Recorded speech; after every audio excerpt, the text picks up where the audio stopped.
I arrived exactly 12 minutes early, just in time to hear my name spoken like a footnote in their script.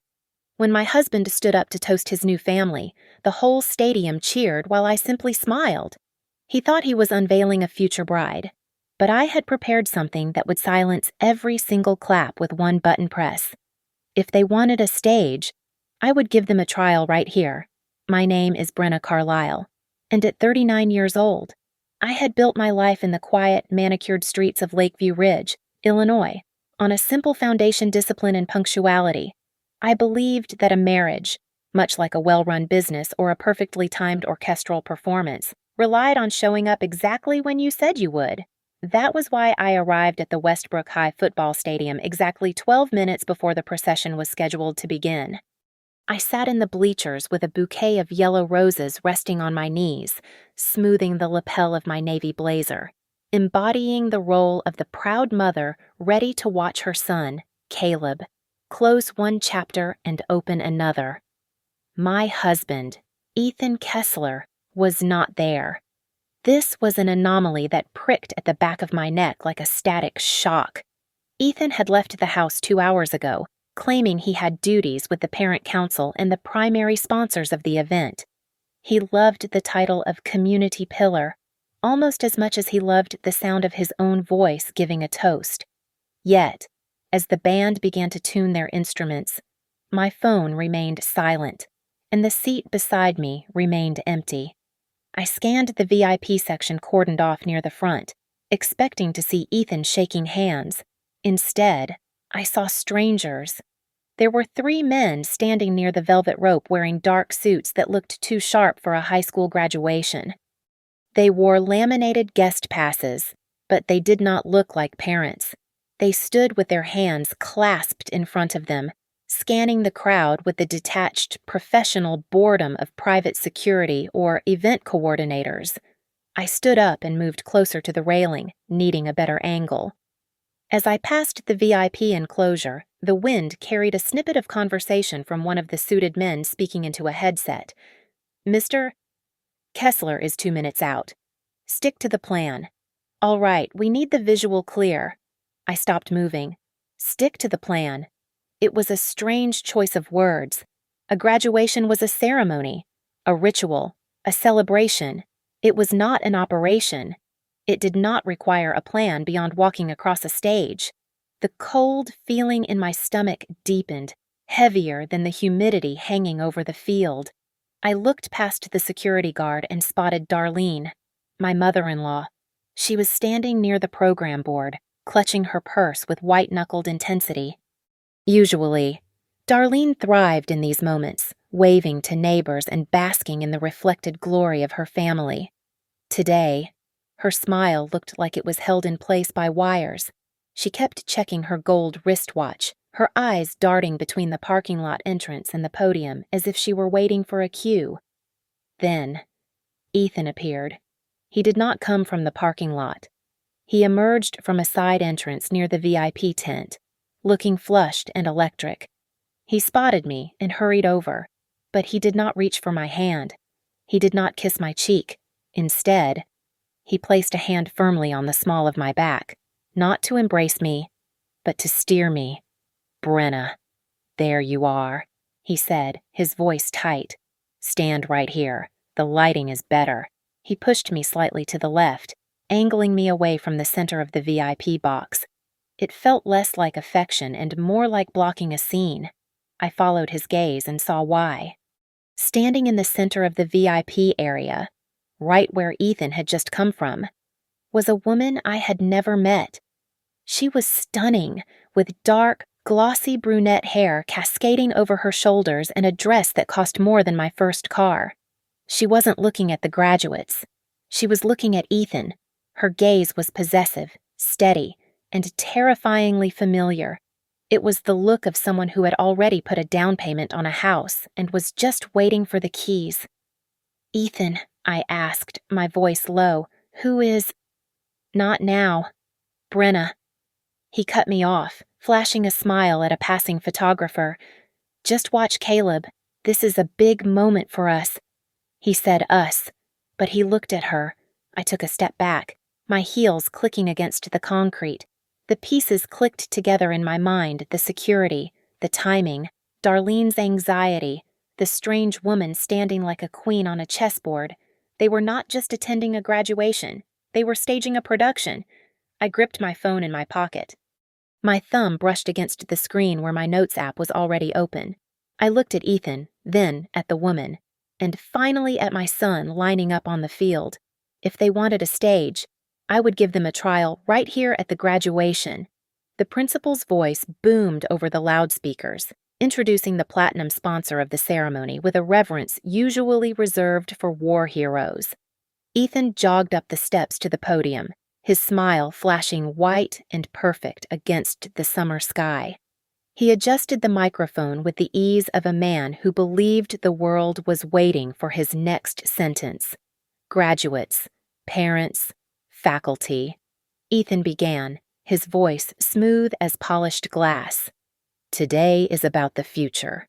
It is about shedding the old skins that no longer fit us and stepping boldly into new beginnings. It is about the courage to redefine what family means. I sat rigid in my seat, beside me. Caleb stiffened, his gown rustling as he shifted his weight. Ethan was not looking at the students. He was looking directly at the VIP section. His expression shifted, softening into a mask of performed vulnerability. In the spirit of honesty and new chapters, Ethan said, leaning closer to the mic, I want to share a personal joy with you all.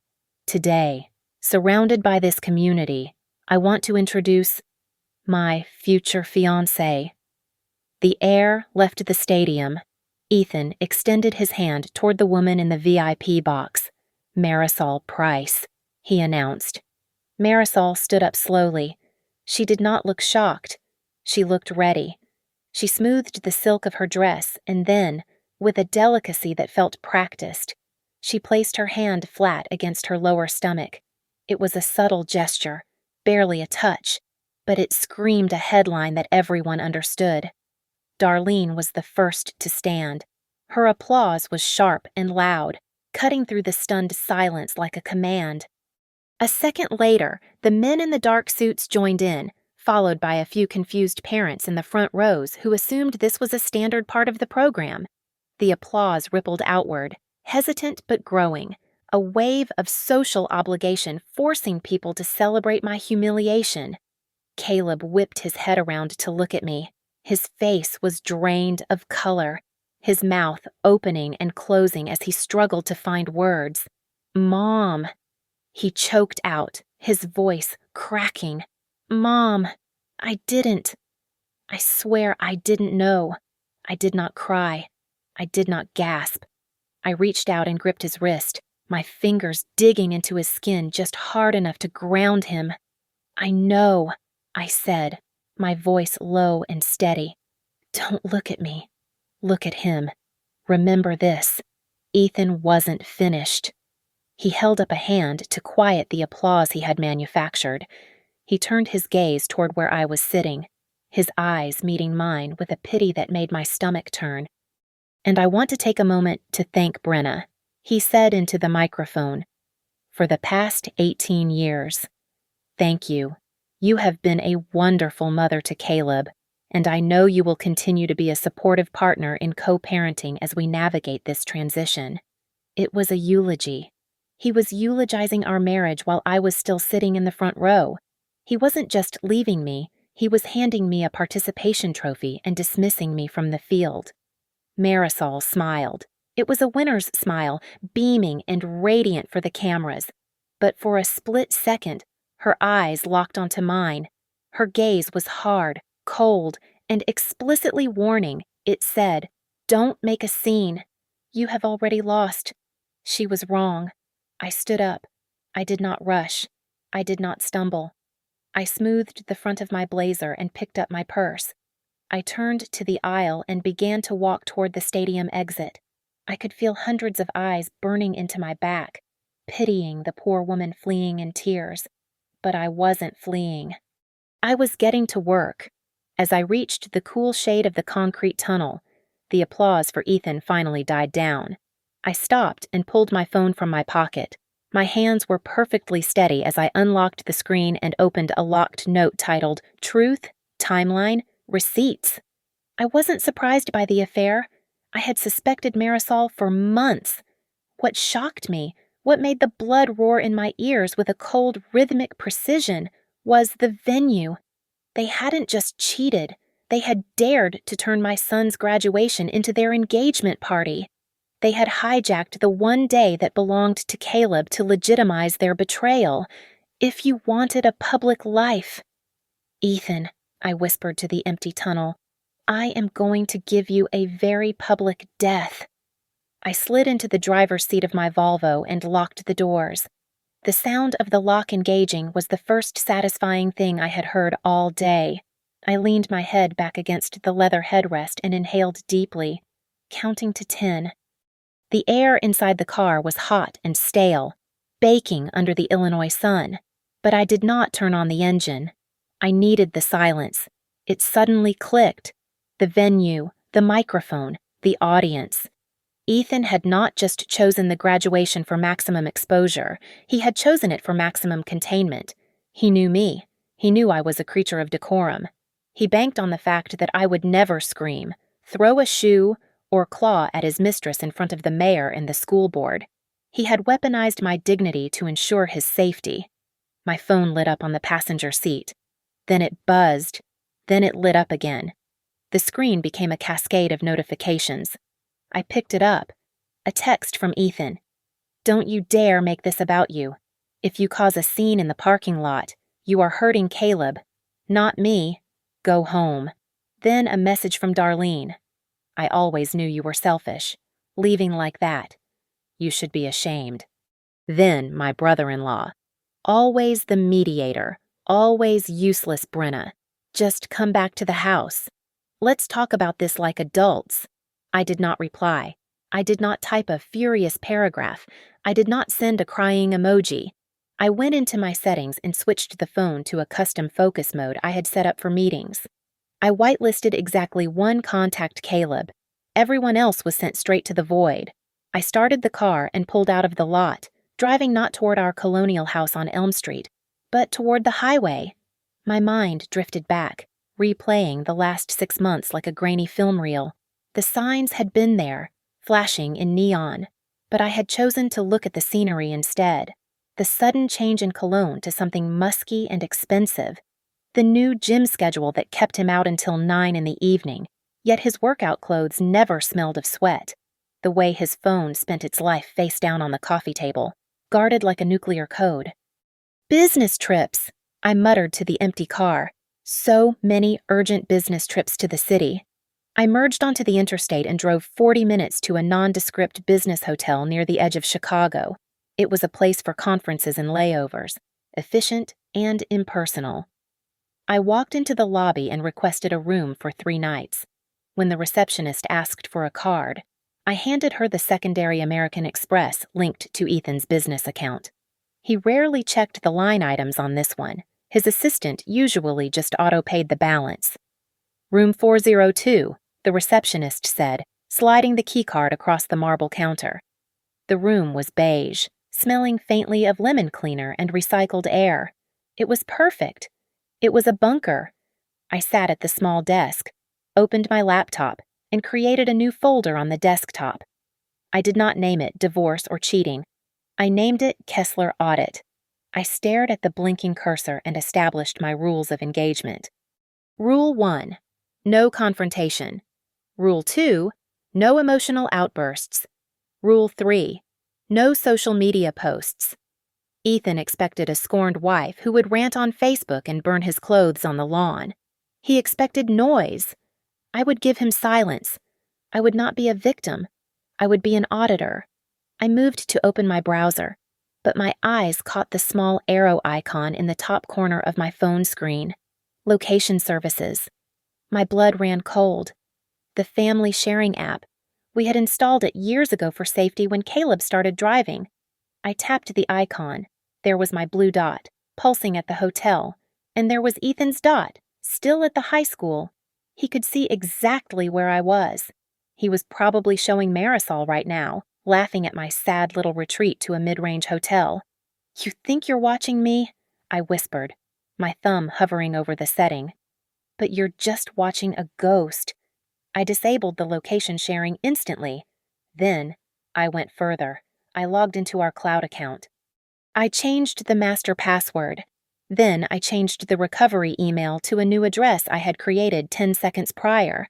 I sat back, the adrenaline finally settling into a cold, hard focus. I cracked my knuckles. It was time to stop looking at where he was and start looking at where the money had gone. "Let's see what you really spent on that conference in Miami," I said softly. I clicked on the banking portal. The war had officially begun. The glow of the laptop screen was the only light in the hotel room, painting my hands in a cool, clinical blue as I logged into our joint bank account. I felt like a coroner preparing to perform an autopsy on a body that was still warm. I cracked my knuckles and began to scroll. My eyes scanned the transaction history with the precision of a forensic accountant. Groceries, utilities, mortgage, the mundane rhythm of a domestic life I thought was secure. Then, I saw it. A recurring payment labeled External Transfer, Visa Elite. "I don't have a Visa Elite," I whispered to the empty room. I clicked on the transaction details. The card was in Ethan's name, but the funding source was our primary marital checking account. He had been paying off a secret credit card with our shared money. I navigated to the Digital Document Center, a section Ethan assumed I never checked because he always handled the taxes. There it was, a downloaded statement for the card. I opened the PDF and felt the air leave my lungs. It was a catalog of indulgence. There were charges for the Monarch, a boutique hotel downtown, on nights he claimed to be working late. There were receipts for Lumina Spa, billed for 2 people. There were flights to Miami and New York for weekend trips I knew nothing about. And then, the jewelry. A diamond tennis bracelet from Cartier priced at $4,500. I looked down at my own wrist, bare and unadorned. "We need to be prudent this year, Brenna." I mimicked his voice, the memory of him lecturing me about the grocery budget playing in my head. "We need to save for the retirement portfolio." I kept scrolling, peeling back another layer of skin. I found a recurring monthly charge of $3,900 to Northline Residences. I highlighted the name and pasted it into a search tab. It wasn't a co-working space. It wasn't an office suite. It was a luxury-serviced apartment building with a rooftop pool and 24-hour concierge. $3,900 a month? I said, my voice trembling with a rage that felt more like hypothermia. You bought a second life with my savings. But the worst was yet to come. I switched tabs to our investment portfolio, specifically Caleb's 529 college fund. My hand hovered over the mouse. This was sacred ground. This was Caleb's future. I clicked. A withdrawal of $12,000 had been made 3 months ago. The justification note read, "Administrative reallocation." I checked the date. It aligned perfectly with the week Ethan had supposedly gone to a tech innovators conference in San Diego. He hadn't just cheated on me. He had stolen from his son to fund a getaway with his mistress. I felt a wave of nausea, but I swallowed it down. I needed to go deeper. I pulled up my own credit report from the National Bureau. The screen refreshed, and a red flag appeared. A home equity line of credit, a HELOC, had been opened against our house 4 months ago for $60,000. I clicked to view the loan documents. At the bottom of the last page, there was a digital signature, Brenna Carlisle Kessler. I stared at the loop of the B. It was close, but the slant was wrong. It was a forgery. I immediately opened my personal calendar app and scrolled back to February 12th, the date the document was signed. I clicked on the day, 2 o'clock in the afternoon, emergency root canal, Dr. Evans. I opened my email archive and found the invoice from the dentist, time-stamped and paid at the exact moment I was supposedly signing loan documents at a bank across town. I even had a selfie I had sent to my sister that day, my cheek swollen, the dentist's clock visible in the background. "Got you," I whispered. I didn't scream. I didn't throw the laptop. I started capturing. I took screenshots of the bank statements, the HELOC signature, the dentist invoice, and the geolocation metadata from the photo. I downloaded the raw CSV files of the bank transfers. I organized everything into the encrypted folder, then backed it up to a cloud server he didn't know existed, and finally copied it all to an external hard drive. I sat back in the cheap hotel chair, the hum of the mini fridge the only sound in the room. The picture was complete now. This wasn't a midlife crisis. This wasn't just a wandering eye. Ethan wasn't just having an affair. He was systematically stripping our assets, forging my identity, and financing his escape.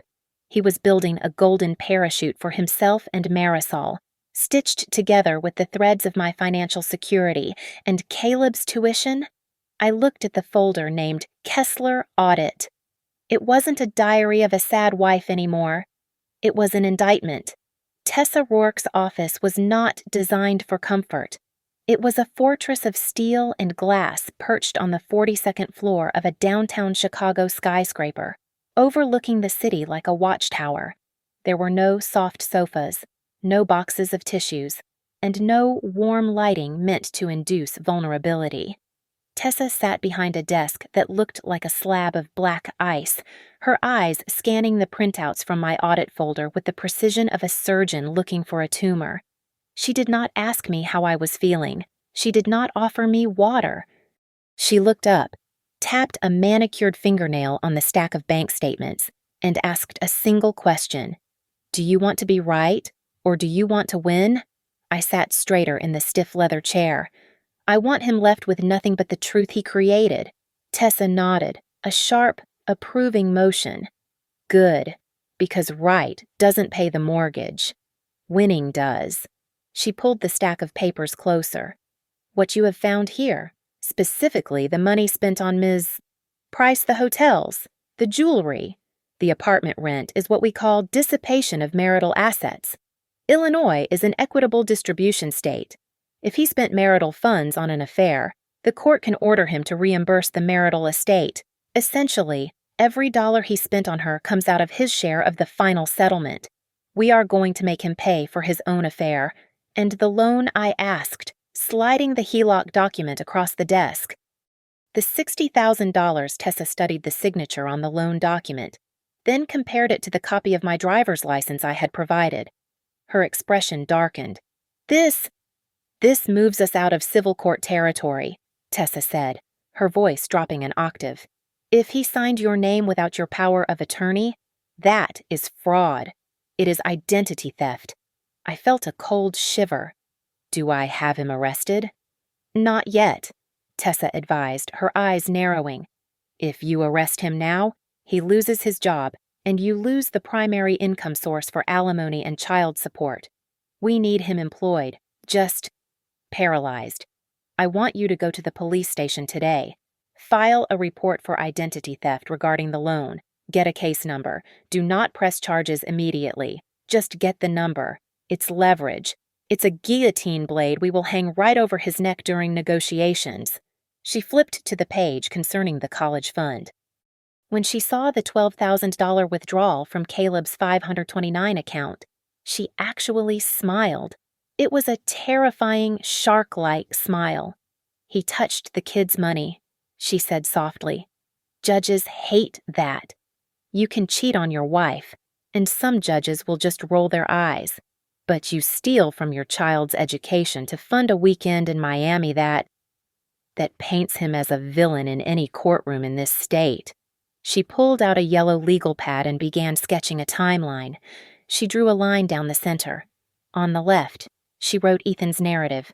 On the right, she wrote the receipts. We are going to file for a legal separation immediately, Tessa stated, her pen scratching loudly against the paper. Simultaneously, we are filing an emergency motion to freeze all marital assets, the bank accounts, the investment portfolios, the equity in the house. He won't be able to buy a pack of gum without a judge's permission. We cut off his supply lines. He will be furious, I said. He will try to intimidate me. Let him, Tessa replied without looking up. That brings me to the most important rule: strategic silence. You do not speak to him. If he calls, let it go to voicemail. If he texts, do not reply unless it is an emergency concerning Caleb's immediate physical safety. If he threatens you, screenshot it. If he begs, screenshot it. You are a vault. I am the combination. She paused, tapping the pen against her chin. Where does he work again? Halcyon Ridge Systems. Yes, I answered.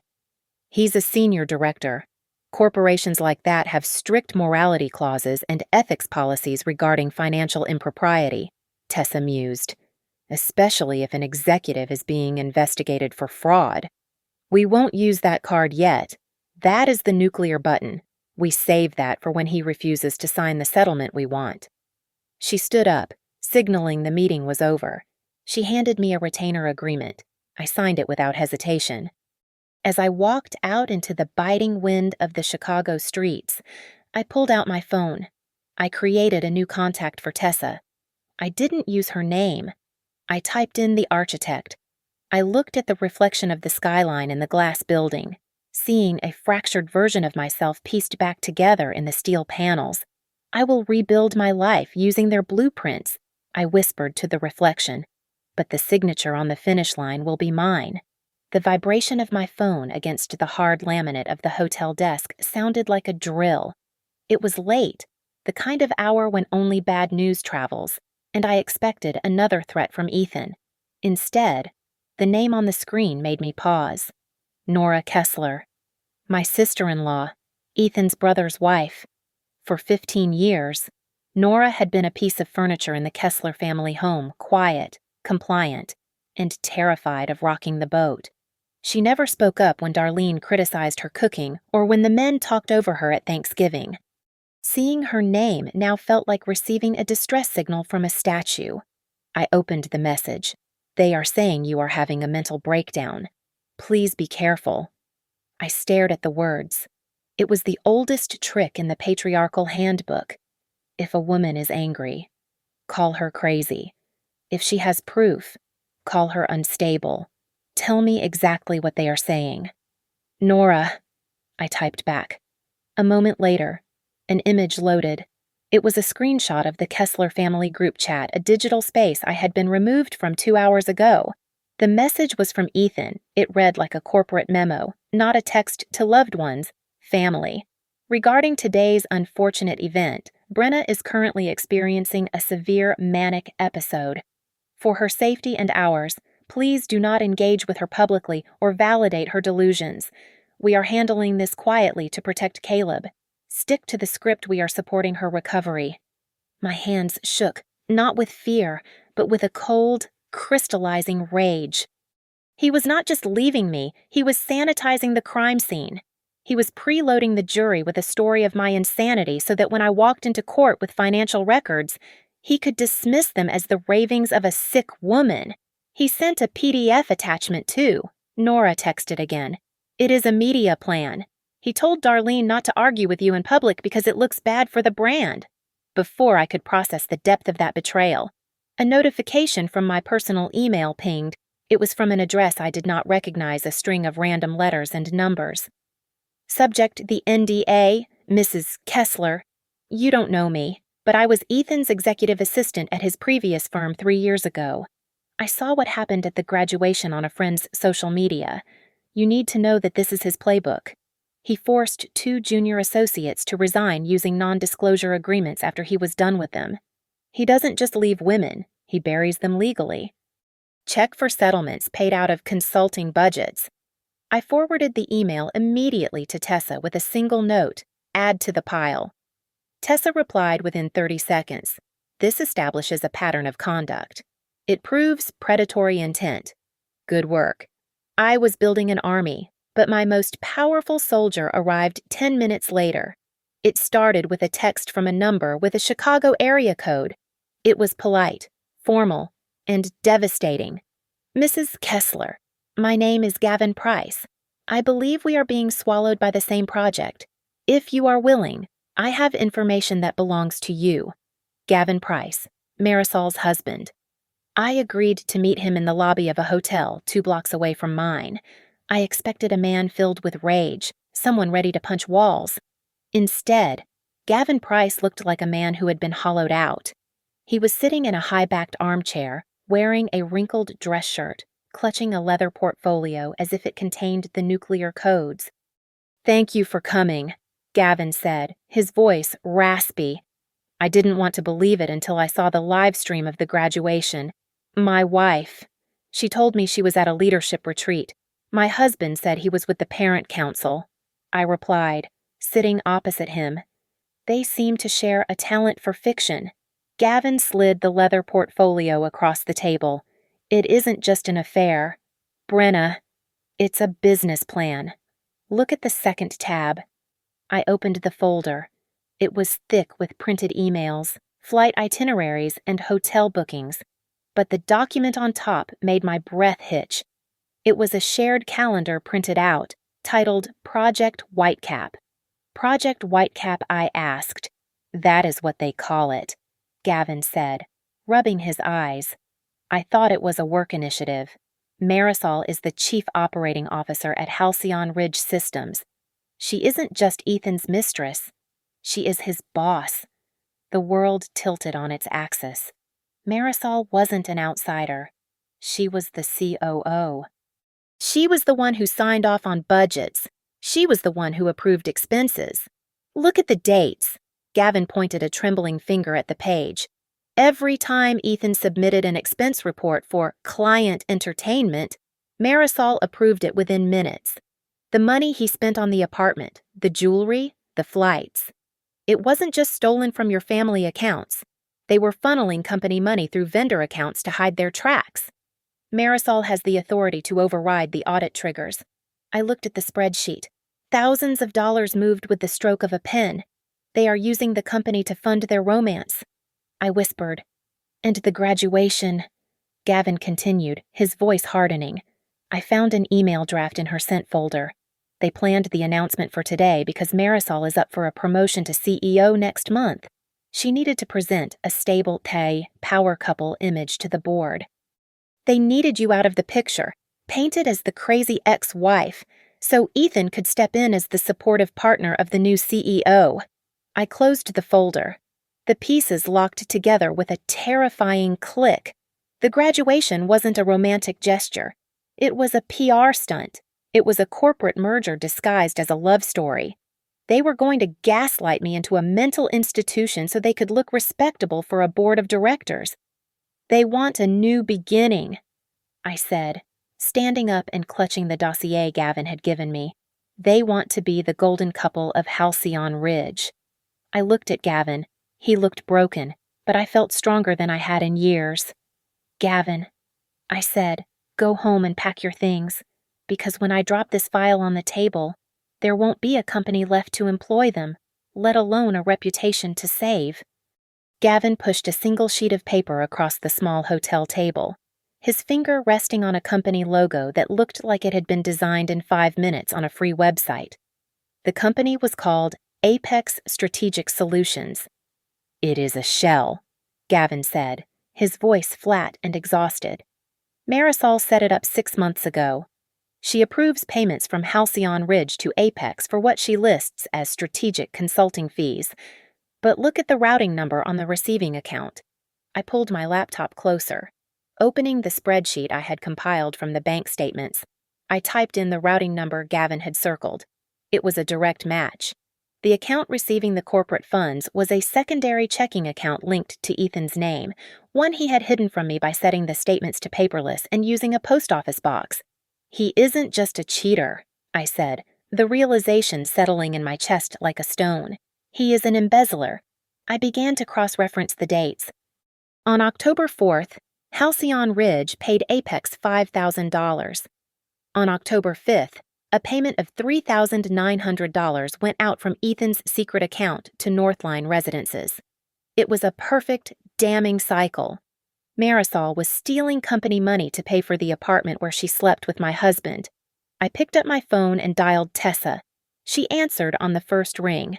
We have the smoking gun, I said. It is corporate theft. Send it, Tessa commanded. I am on the line with Gavin's attorney. We are going to file the divorce petition and the motion for an asset freeze simultaneously. We hit them from both sides before they can even finish their morning coffee. We worked in a blur of focused efficiency. By 10 o'clock in the morning, the evidence package was assembled. It wasn't an emotional letter. It was a zip file containing bank transfers, the shell company registration, and the cross-referenced lease agreement. I attached a brief cover letter addressed to the Chief Ethics Officer of Halcyon Ridge Systems. I hit send. The silence that followed was heavy. Gavin poured himself a glass of lukewarm water, his hand shaking slightly. We didn't have to wait long. At 10:30 exactly, my phone rang. The caller ID displayed Halcyon Ridge Corporate Security. I put it on speaker. This is Brenna Kessler. Mrs. Kessler. This is David Thorne from Internal Audit. A deep, serious voice filled the room. We received a file this morning regarding a vendor named Apex Strategic Solutions. The registration documents list the business address as 24 Elm Street. Can you confirm if you operate a consultancy from your residence? I looked at Gavin. 24 Elm Street was my house. Ethan had been stupid enough to register his fake company using our home address. Mr. Thorne, I said, keeping my voice steady and clear. I have never heard of Apex Strategic Solutions. I do not run a consultancy. If that business is registered at my home, it was done without my knowledge or consent. Thank you, Mrs. Kessler, Thorne replied. That clarifies a great deal. The line went dead. The domino had fallen. Almost immediately, my text notifications began to ping. Ethan. First, it was pleading. Brenna, pick up the phone. We can fix this. Then, panic. HR just called me into a meeting. What did you do? Then, the true Ethan emerged. You are destroying Caleb's future. If I lose this job, how do you think we will pay for his college? You are being vindictive and selfish. Stop this now, or I will ruin you. I took a screenshot of the threat and forwarded it to Tessa.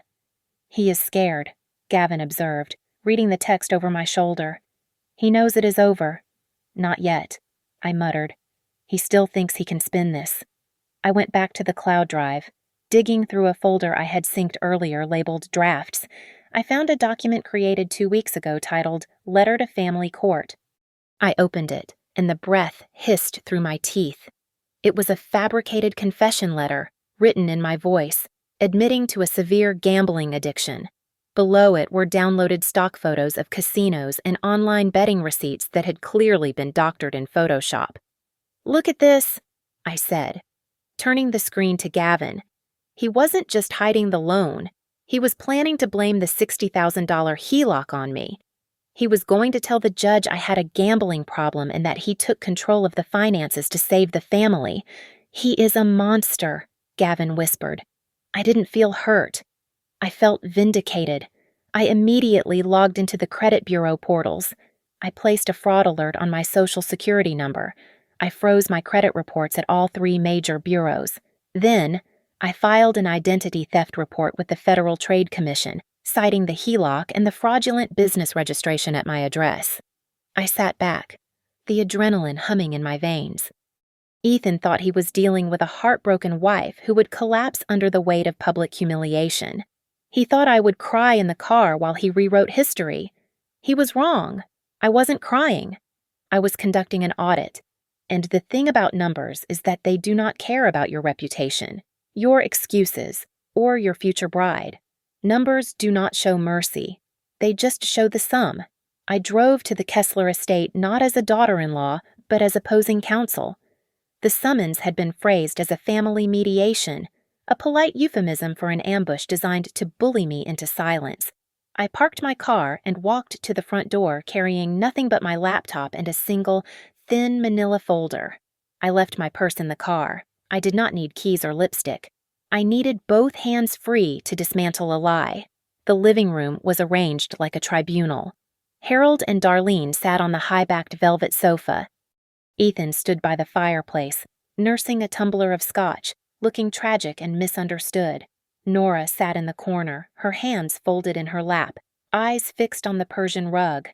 "Brenna," Harold began, his voice deep and authoritative. "We need to handle this with discretion. The community is talking. We have prepared a privacy agreement. If you sign it, we can discuss a generous settlement that keeps everyone's dignity intact." Ethan stepped forward, his eyes red-rimmed. "I made a mistake with Marisol," he said, his voice trembling with a performance of remorse. "It was a lapse in judgment, but Brenna, she is spiraling. The loan, that $60,000, was for emergency roof repairs on our house. The withdrawal from Caleb's fund was just a temporary advance I intended to replace next month. She is twisting everything because she is vindictive.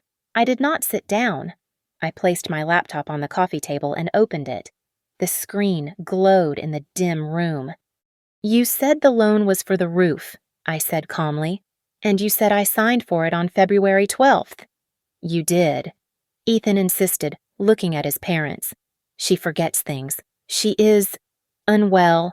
I opened the folder and placed 2 pieces of paper on the table. "February 12th, I said, at 2 in the afternoon, when this loan was digitally signed from a device with an IP address registered to the Halcyon Ridge corporate network. I was in a dental chair. I pointed to the first paper. This is a time-stamped invoice from Dr. Evans for an emergency root canal. I was under anesthesia." I pointed to the second paper. "And this is the metadata from the bank's security log, which my lawyer subpoenaed this morning. The signature was executed from an iPad named Ethan's Pro. Unless I can bilocate and hack into your work network while sedated, that signature is a forgery." The room went silent. Ethan's jaw tightened. He looked at his father, desperation creeping into his eyes. "She has a gambling problem." "Dad," Ethan blurted out, pivoting wildly. "That is why I had to move the money I was trying to stop her from draining our accounts at the casino. She is projecting her guilt onto me." Harold frowned. He looked at Ethan, then at the calm, surgical precision of my evidence. The accusation felt rehearsed, too specific yet completely unsupported. "Gambling?" Harold asked slowly. "Yes," Ethan cried. "I have found receipts. She is unstable. Dad, we need to protect the family assets from her." From the corner, a quiet voice cut through the tension. "Stop it. Ethan." We all turned. Nora was standing up. She looked terrified, but her voice was steady. "I saw you," Nora said, looking directly at her brother-in-law. "Last week, in the guest bathroom. You were talking to yourself in the mirror. You were practicing that exact line. She is unstable. We need to protect the assets. You told us all to say she was having a breakdown so no one would believe her." "Nora, shut up," Ethan snapped, his face contorting into ugly rage. I looked at Harold. "If this family wants to protect a name, please protect it from the imposter who is currently using it to commit felonies." Harold set his glass down. The patriarch's face hardened. He looked at his son not with anger, but with suspicion. "Ethan," Harold said quietly, "unlock your laptop. Give it to me." Ethan took a step back, clutching his device against his chest. "What? No. This is ridiculous. I have sensitive client data. If you have proof of her gambling." "Show me," Harold commanded, extending a hand. "Open the laptop." I can't," Ethan stammered, sweat visible on his forehead. "You don't understand the security protocols." "I understand that you are terrified of what is on that drive," Harold said, withdrawing his hand. "And that is all the answer I need." I closed my laptop. The verdict had been delivered, not by a judge, but by the silence of a father realizing his son was a liar. "I am leaving," I said. "My lawyer will send the real settlement agreement tomorrow. It will not be generous to you, Ethan. It will be accurate." I walked out of the house. The heavy oak door clicking shut behind me, the cool night air felt like liberation. I pulled out my phone and sent a single text to Caleb. "Mom won't let your day be stolen." I got into my car and drove away, leaving the Kessler dynasty to collapse under the weight of its own golden child. I walked back into the stadium with the posture of a woman who owned the building. The ceremony was nearing its end, the sun hanging high and unforgiving over the field. I did not slink into the back row. I walked straight to the front, past the whispers, past the staring eyes of the other parents, and I took the seat right next to where Caleb was sitting. He had returned from the stage, clutching his diploma, and I slid into the empty folding chair beside him, calm and composed. My mind drifted back to the war room with Tessa just 3 hours ago. We had curated the file with the precision of diamond cutters, no rumors. Tessa had warned, her pen hovering over the stack. No emotional letters. We only include documents that are public record or that you have the legal right to disclose as a co-owner. If we want this to stick, it has to be clean. We selected the redacted bank statements showing the withdrawals from the college fund. We included the police report number for the identity theft regarding the home equity line of credit. We attached the official notice of the investigation into the shell company. It was not slander. It was a transparency report. I felt my phone vibrate against my thigh. It was a message from Gavin. HR just escorted Marisol out of the building. She is suspended pending the investigation. They confiscated her laptop. She has no idea yet. I looked over at the VIP section. Marisol was still sitting there, smiling tightly, completely unaware that her corporate access had been revoked 10 minutes ago. She was holding Ethan's hand, performing the role of the supportive fiancé while her career was dissolving in a server room across town. Then, a text from Ethan flashed on my screen. If you make a scene today, I will sue you for defamation. I will bury you in legal fees until you starve. I did not look at him. I typed a single line. Communicate through my lawyer. I checked my watch. It was time. I had not come empty-handed. Earlier, I had stopped by the audio-visual booth. I had presented myself as the wife of the primary sponsor, Ethan Kessler. I handed the production coordinator a sealed envelope labeled Sponsorship Transparency Update. Inside was a single sheet of paper with a large, high-resolution QR code and a polite note authorizing its display for the donor acknowledgement segment. They did not question me. Why would they? I was Mrs. Kessler. I was the dutiful wife helping her busy husband. Ethan kept glancing at me, his eyes darting between my hands and the stage. He was waiting for me to run up to the microphone. He was waiting for me to scream, to throw a drink, to give him the meltdown he needed to prove I was unstable. You are waiting for a storm, Ethan, I thought, keeping my face impassive. But I am not the storm. I am the climate change. Caleb Kessler. The name rang out over the speakers for the final recognition of honors students. I stood up immediately. I clapped until my palms stung. I whistled. I watched my son stand up and wave to the crowd. For those 30 seconds, I was nothing but a mother bursting with pride. I touched Caleb's shoulder as he sat back down. He looked terrified to see me there, his eyes scanning the VIP box where his father sat, but I nodded firmly. It's okay, I whispered to him. This part is for you. The next part is for me. I would not ruin his moment. I would only ruin the lie that threatened his future. The applause died down. The master of ceremonies returned to the podium, adjusting his glasses. And now, the MC announced, his voice booming, we would like to conclude with a special thank you to our platinum sponsors who made this new stadium renovation possible. Please turn your attention to the main screen for a special message from the Kessler family regarding the future. Ethan straightened his tie, grabbing Marisol's hand. He beamed, expecting a photo of them to appear, solidifying their launch as a couple. He looked ready to stand and wave, to accept the adoration of the crowd he thought he had bought. I sat perfectly still, my hands folded in my lap. The massive LED screen behind the stage flickered. The generic thank you graphic dissolved. It did not show a picture of Ethan and his new bride. Instead, it was replaced by a stark white background with a massive black QR code in the center, Below it, in bold, capitalized letters, was a single line of text that I had typed myself, "Public Disclosure Sponsorship Clarification." Ethan's smile faltered. He squinted at the screen. He did not understand, not yet, but the phone in his pocket began to buzz. Then Marisol's phone buzzed. A ripple of movement started in the crowd as hundreds of students and parents lifted their phones to scan the code. The countdown had reached 0. Beneath the code, a single line of text invited the audience to view the transparency report. It was human nature. Curiosity is a reflex. Hundreds of phones were raised in unison, cameras focusing on the code. The link did not lead to a gossip blog. It led to a secure PDF hosted on a public cloud server. It contained the redacted bank statements showing the payments to the luxury apartment complex. It showed the withdrawal of $12,000 from Caleb's college fund.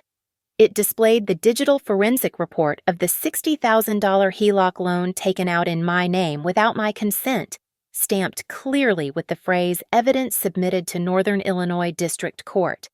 The silence that fell over the stadium was absolute. It was the sound of 1,000 people realizing simultaneously that the man on the VIP platform was not a philanthropist, but a fraud. I watched the color drain from Ethan's face. It happened in slow motion. He looked at the screen, then at the tech booth. The organizers were frantically pressing buttons, trying to kill the feed, but they were hesitating. They had an email from Mrs. Kessler authorizing this content. In their minds, this was part of the show. Brenna. Darlene stammered from the row behind me, her voice trembling. Brenna. What is this? I did not turn around. I kept my hand firmly on Caleb's shoulder, grounding him. Just breathe. I told my son. This is the truth clearing the air. In the VIP box, the perfect family tableau was shattering. Marisol stood up abruptly, her chair scraping loudly against the concrete. She wasn't looking at me. She was looking at her phone. Ethan's phone began to vibrate on the empty chair beside him. Then it vibrated again, and again. It was a relentless, mechanical buzzing. He picked it up, his hands shaking so violently he nearly dropped it. The notification on his lock screen was visible even from where I sat. It was an automated alert from Halcyon Ridge Systems Security, immediate suspension of access. Surrender, all devices. Pending investigation. Beside him, Marisol let out a sharp gasp. She was staring at a message from Gavin's lawyer. It was the notification of the emergency divorce filing and the ex parte order freezing her personal assets. The arrogance that had defined her posture for the last hour evaporated. She looked at Ethan not with love, but with sudden, terrified realization. She was tied to a sinking ship, and the water was already at her neck. Harold Kessler stood up slowly. He looked at the screen, where the proof of the forged loan signature was currently displayed in high definition. Then he looked at his son.